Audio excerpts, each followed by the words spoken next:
início que a gente, né, decidiu escrever o livro, a primeira coisa que eu pensei foi para quem eu dedicaria esse livro. E eu pensei exatamente no Dr. Shedd.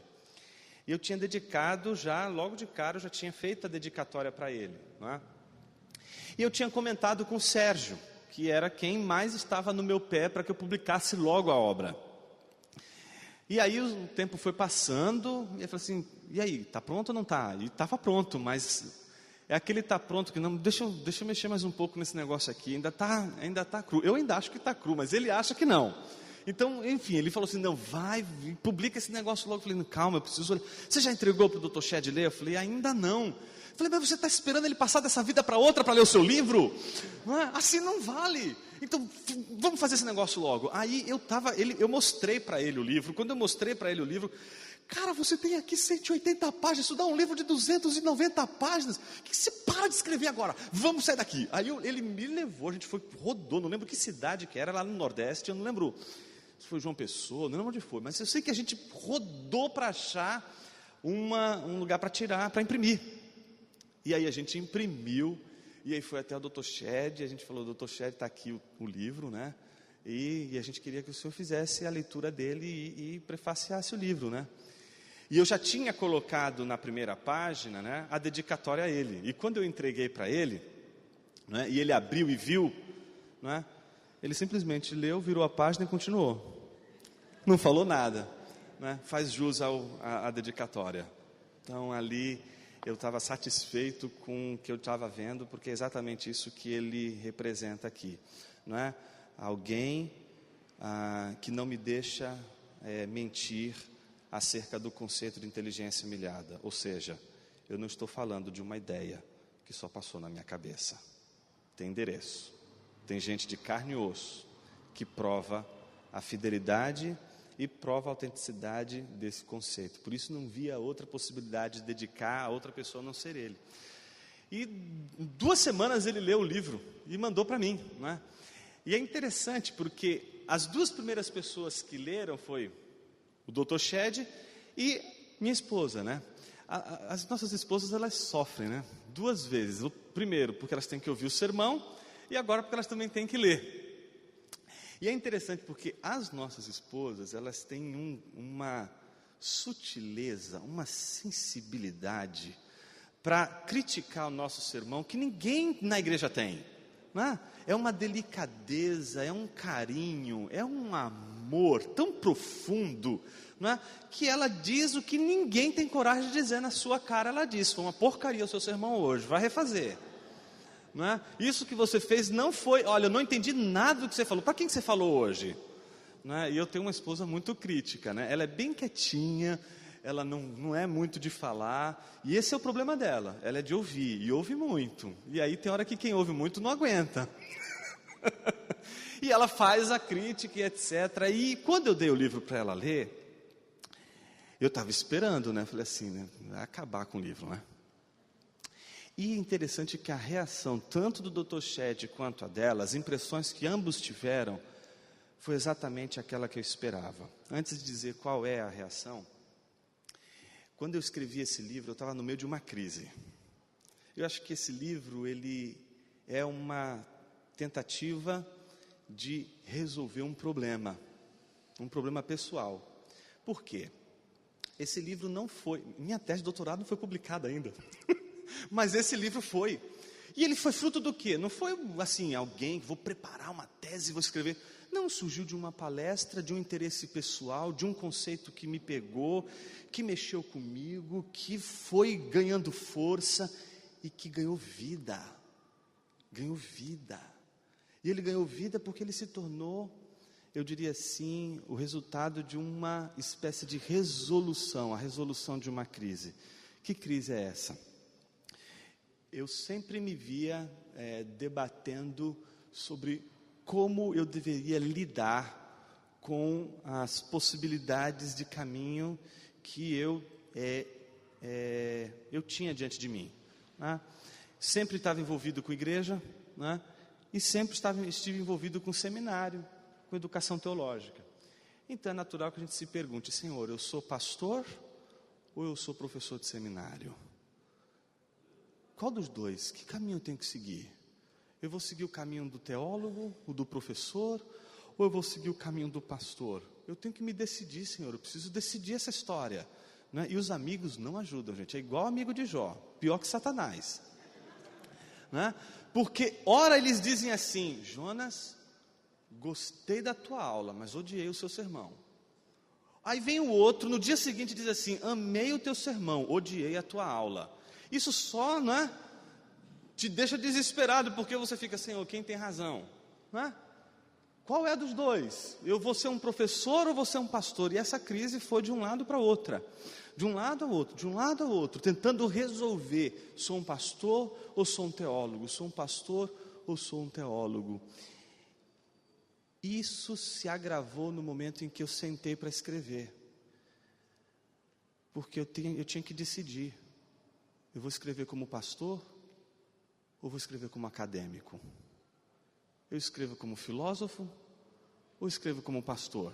E aí pior, irmão, porque se eu escrevo como filósofo, então eu não posso escrever para membros da minha igreja. Se eu escrevo como acadêmico, eu tenho que escrever para os seminaristas, então eu tenho que focar no nicho, eu tenho que focar no meu público. Qual é o público que eu quero alcançar? E então a crise só aumentou. Jonas, teólogo, pastor, pastor, teólogo, né? Qual dos dois? Foi quando, no meio dos estudos do texto, né, na pesquisa, o livro ganhou mais força, não é? Eu acho que se existe vida nesse livro, o sangue que corre nas veias desse livro é um clamor para que não somente eu, mas nenhum de nós separe aquilo que um dia Deus uniu. O que Deus uniu, não separe o homem. E Deus casou o pastor e o teólogo de uma tal maneira que Ele não quer ver esses dois separados. Portanto, tentar escolher entre um e outro é fugir da tensão que Deus nos coloca, não é?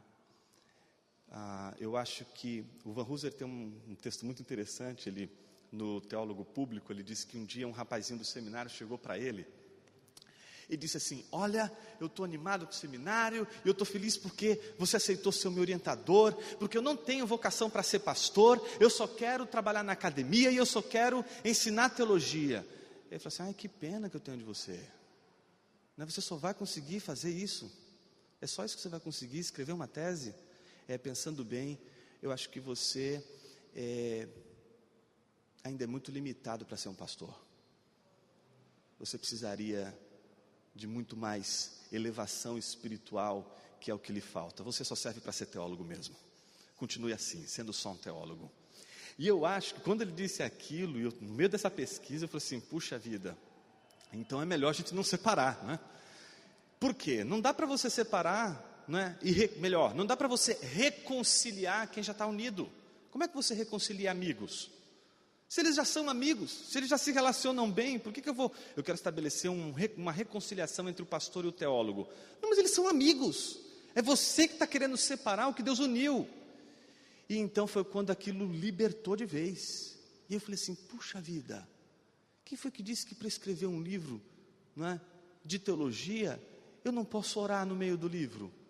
Quem foi que disse que eu não posso, não é, expressar o meu pensamento de uma maneira devocional e ao mesmo tempo também filosófica? Quem foi que disse que eu não posso convidar os meus filósofos para pensarem comigo quando eu estiver orando? Quem foi que disse que eu não posso, enquanto estou estudando os filósofos, também não orar? Quem foi que misturou quem foi que separou essas coisas? Quem foi que distinguiu quem foi que atomizou as coisas de uma tal maneira que elas ficam: não, para que você está fazendo isso? Não separa isso. Então eu resolvi escrever sem me preocupar em resolver isso. E para mim, eu não quero mais nem resolver isso. Para mim está dado. É isso que tem que ser, é assim que vai ser, ponto final.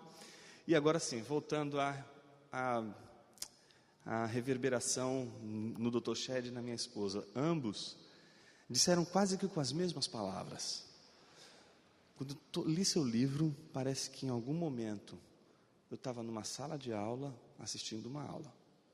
Outra hora parecia que eu estava num gabinete pastoral. Outra hora parecia que eu estava num culto. Outra hora parecia que eu estava assistindo uma palestra. E quando minha esposa falou isso, eu falei, pronto. Eu acho que agora o livro ficou pronto mesmo. Eu acho que é isso. E é isso que esse livro quer defender. Esse livro quer defender que é possível ser inteligente e piedoso ao mesmo tempo. Que você não precisa ter vergonha de orar. Que você não precisa ter vergonha de pensar orando. E qual é o primeiro movimento do livro? O primeiro movimento do livro é responder uma pergunta. Não é? A primeira pergunta é: fideísmo ou racionalismo? Ou seja, o que a gente vai escolher? Que é mais uma vez uma coisa que a gente tenta separar. Fé e razão. É a mesma coisa, a mesma discussão. A gente está tentando separar. A gente está tentando atomizar. A gente está tentando separar o que Deus uniu. E aí a gente coloca a fé em detrimento da razão ou a razão em detrimento da fé. Então, a gente começa exatamente com essa pergunta: fideísmo ou racionalismo? E a primeira frase é essa: nenhum dos dois. Nem fideísmo, nem racionalismo. Inteligência humilhada. E o que é, então, inteligência humilhada? Se você tiver o livro aí e quiser acompanhar, o conceito de inteligência humilhada tem um viés.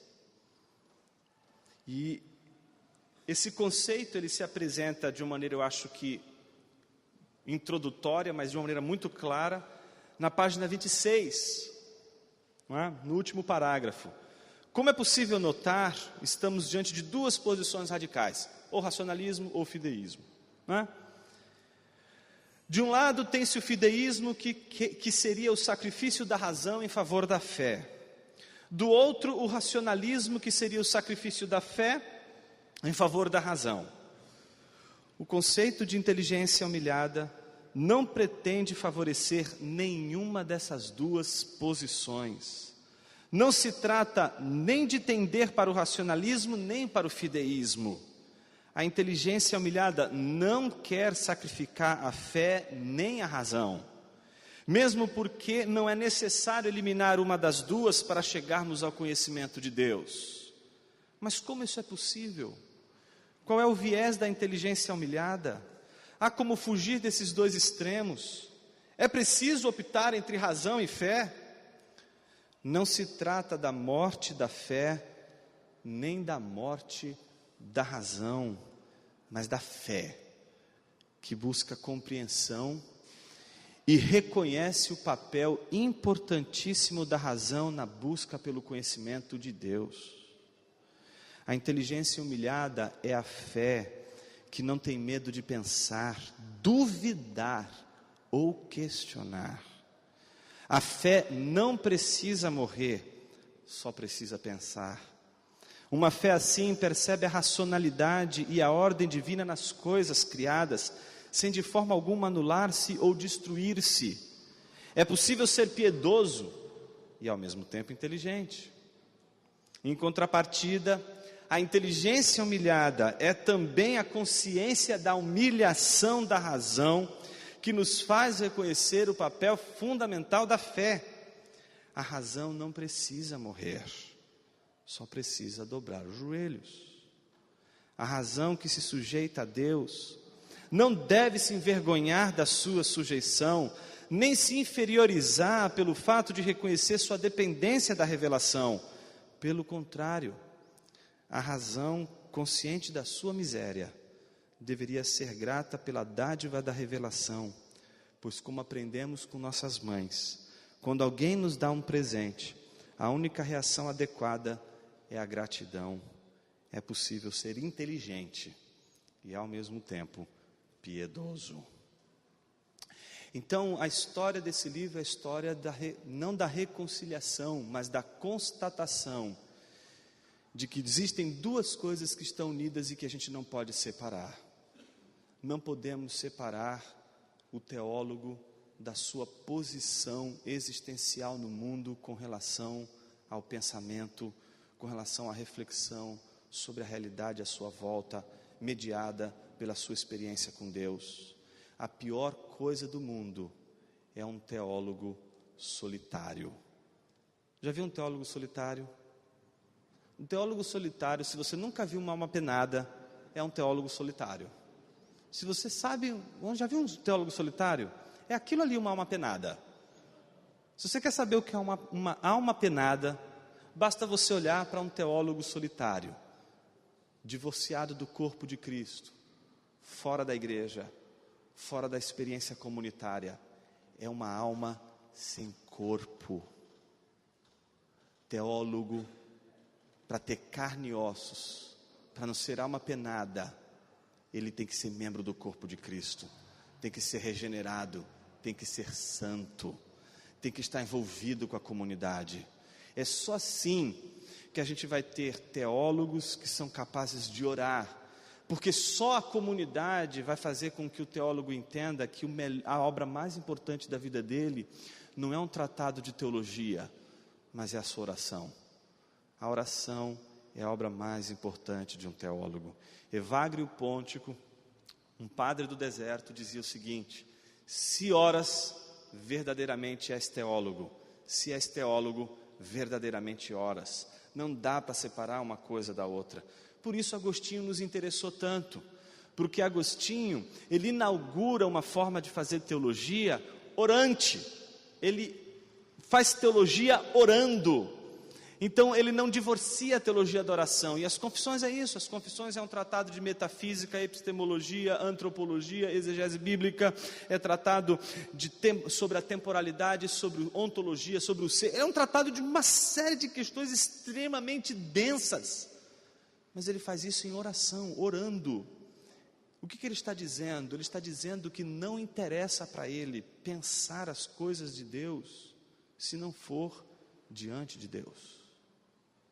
Então a gente precisa de teólogos que sejam capazes de pensar diante de Deus. Por que isso é importante? Porque a maior ameaça hoje dos seminários, que tem tornado os seminaristas e muitos professores em zumbis, não é? Gente sem vida,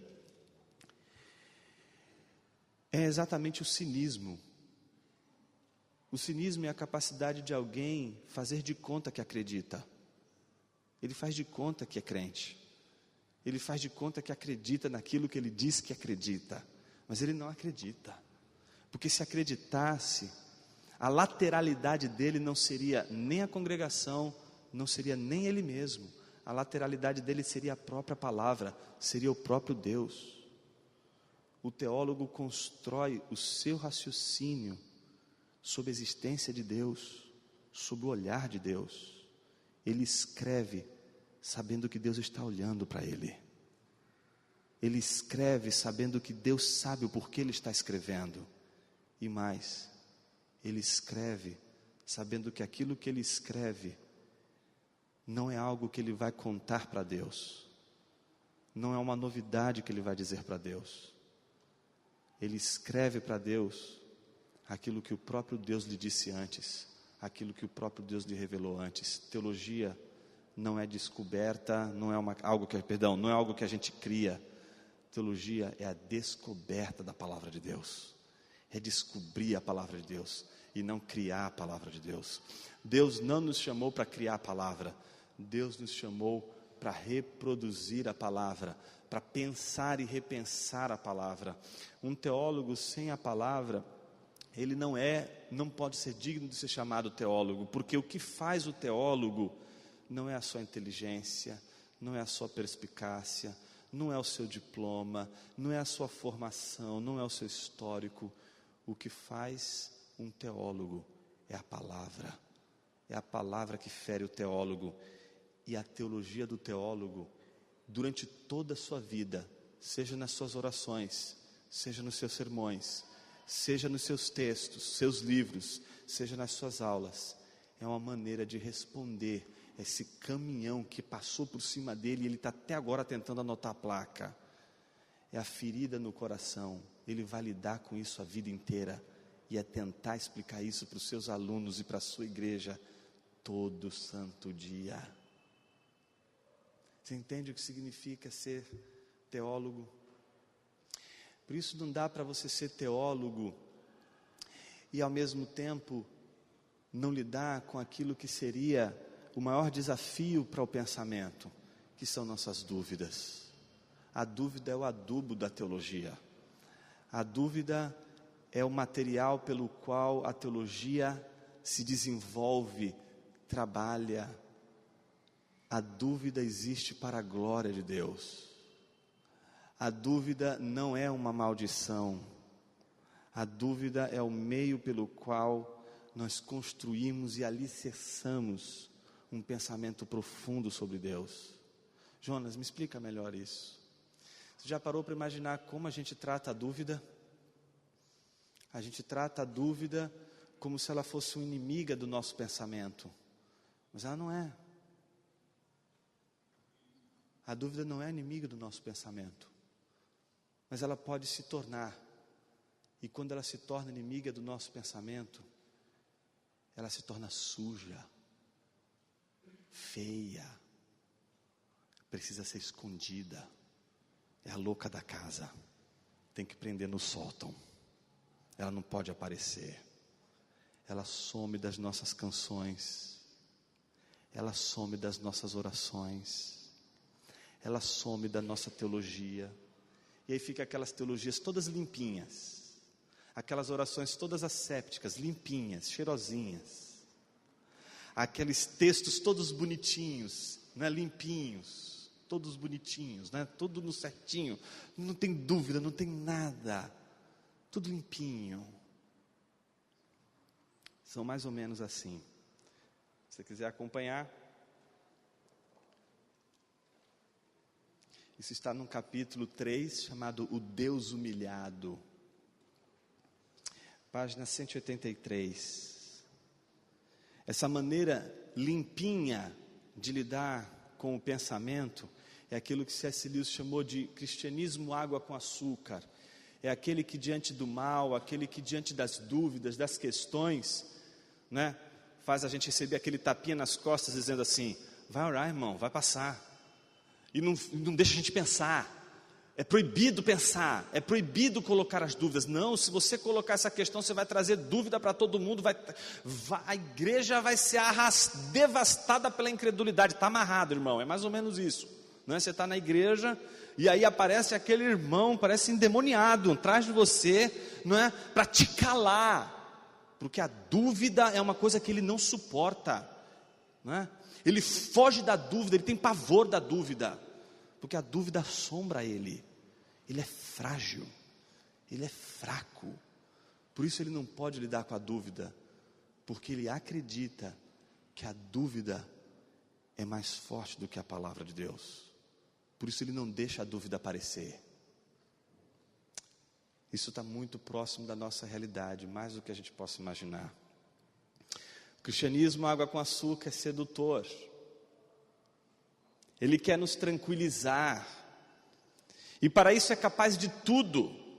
É capaz até mesmo de usar uma banda, uma música empolgante, e uma moça bastante simpática, que lança a mão do microfone para se dirigir a todos e dizer: chegou o seu dia, você é mais que vencedor, todas as bênçãos que você determinar vão acontecer, tudo em que você colocar suas mãos prosperará, você é filho do rei, você é filha do rei, nada pode abalar você, nada pode derrubá-lo, chegou a hora da conquista, alegre-se, é tempo de restituição. E depois de um solo frenético de guitarra, ouve-se apenas um grito. Eu não vou gritar, tá, irmãos? Imagine aí, sai do chão, imagine o grito. Então, todos de uma só voz, todos de uma só vez, começam a pular, e num só coro, cantam clichês de conquista, de vitória, de restituição e por aí vai. Nesses cultos, não há tempo nem espaço para lamentação ou confissão de nossas mazelas e dilemas. Só há tempo e espaço para afirmação de triunfos e de aparentes virtudes e certezas. para encerrar esse tópico, página 187, último parágrafo. Entretanto, Deus não nos deu lamentação apenas para encontrarmos a esperança, mas também para nos livrar da incredulidade e do cinismo. Nenhuma pergunta, por mais constrangedora e perturbadora que seja, seria capaz de assustar ou magoar a Deus, que, como disse Agostinho, conhece os abismos da consciência humana. Tua dúvida não vai ruborizar Deus. Deus não vai ficar envergonhado, assustado, do tipo, não esperava, Newton, que você pudesse ter essa dúvida de mim. Você, não vai. Deus já sabe de que natureza você é feito, irmão. Você que deveria se assustar com a graça dele. Fique tranquilo, Deus não se escandaliza com seus dilemas. Sinceramente, não há nada que você possa dizer para ele que lhe cause espanto. Agora, o nosso próximo e o próximo de nosso próximo, que somos nós mesmos, não suportam a confissão do dilema. Por quê? Medo de não ser compreendido, medo de blasfemar, medo de perder a fé, medo de parecer um incrédulo, medo de não ser compreendido. O medo sequestrou a lamentação, e por isso em nossas liturgias já não ouvimos mais o seu canto lúgubre, nem seu tom grave e melancólico. Mas se quisermos libertá-la dos grilhões do medo e do excesso de zelo, o melhor que temos a fazer é procurá-la no mesmo lugar onde habitam os dilemas, nosso coração. Você sabe que uma das coisas que mais impressionam é o ministério de Jesus, segundo o Evangelho de João, né? Começa com um milagre. Qual é o milagre? O milagre de Jesus transformar água e vinho. Ele é Deus, meus irmãos. Ele faz milagres desde o início do ministério. E quem está andando com ele? Os discípulos. Mas imagina, não os discípulos, os 12, não é? São 3 círculos, os 12, os discípulos e a multidão, não é? Os 12 são os que estão mais perto de Jesus, e tem um ali que consegue encostar a cabeça no peito de Jesus, não é? Mas os 12 estão ali perto de Jesus, eles tocam Jesus, eles sentem o cheiro de Jesus, eles abraçam Jesus, eles sabem, conhecem o olhar de Jesus, eles sabem dos jeitos, os trejeitos, sabem como Jesus não está gostando de alguma coisa. Eles sabem, eles estão ali com Jesus o tempo todo. Mas os 12, dos 12, você não vê um deles dobrando os joelhos diante de Jesus e dizendo: Tu és meu Senhor e meu Deus. Eles estão andando com Jesus, eles estão vendo os milagres que Jesus está fazendo, mas eles não adoram Jesus. Um deles diz: Senhor, mostra-nos o Pai, isso nos basta. Jesus quase teve um ataque ali. Meu filho, você ainda não viu? Você sabe que um dos grandes mistérios no estudo da adoração e da liturgia bíblica é quando começou o culto a Jesus? Quando começou-se a adorar Jesus como Deus? Sabe quando começou? Foi quando, depois de Jesus ressuscitado entre os mortos, ele apareceu a alguns dos discípulos, mas um deles, chamado Tomé, não tinha visto. E ele disse assim: se eu não vê-lo, se eu não tocar as suas chagas, de modo nenhum crerei. Sabe o que Jesus fez? Deu uma semana para ele de dúvida. Olha que bênção, irmão. Dúvida é uma bênção. Jesus dá a bênção para transformar nosso coração em adubo. A dúvida é uma bênção. Ele ainda deixa a gente curtir a dúvida um tempinho, que é para ela ficar no ponto. Está ali, depois de uma semana, chega Jesus. E aparece justamente para quem? Para Tomé. Você acha que ele apareceu com uma espada, igual a de Pedro, que arrancou, não é? E queria, né, arrancar a cabeça do soldado, mas é ruim de mira, né? Aí arrancou a orelha, né? Ninguém queria arrancar a orelha, né? Do tipo: Pedro, por favor, soldado, deixa eu só arrancar a sua orelha. Não, ele não queria arrancar a orelha, ele queria arrancar a cabeça, é que ele errou. E Deus disse para ele o que ele podia dizer para muitos pregadores hoje, né? Embanhar a sua espada que você não sabe usar. Mas isso é um outro sermão, isso é uma outra palestra. Mas é interessante o fato de que quando Jesus aparece, ele não arranca uma espada para passar em Tomé e dizer assim: seu incrédulo miserável, seu seminarista, porque virou xingamento agora. Porque diz que quando você quer parar de orar, entra no seminário, né? Dizem que é isso, mas não é não. Eu não acredito que o seminário seja o motivo pelo qual as pessoas perdem a fé. Na verdade, as pessoas entram no seminário sem fé. E o pior de tudo, elas querem encontrar a fé que elas perderam fora do seminário, no último lugar onde elas vão encontrar fé, que é no seminário. Não é no seminário que a gente encontra fé. A fé tem um lugar só, é ao pé da cruz. É só ali que a gente encontra fé. É só ali que a gente recupera aquilo que a gente perdeu. O seminário pode ser obscuro para alguém que perdeu a fé.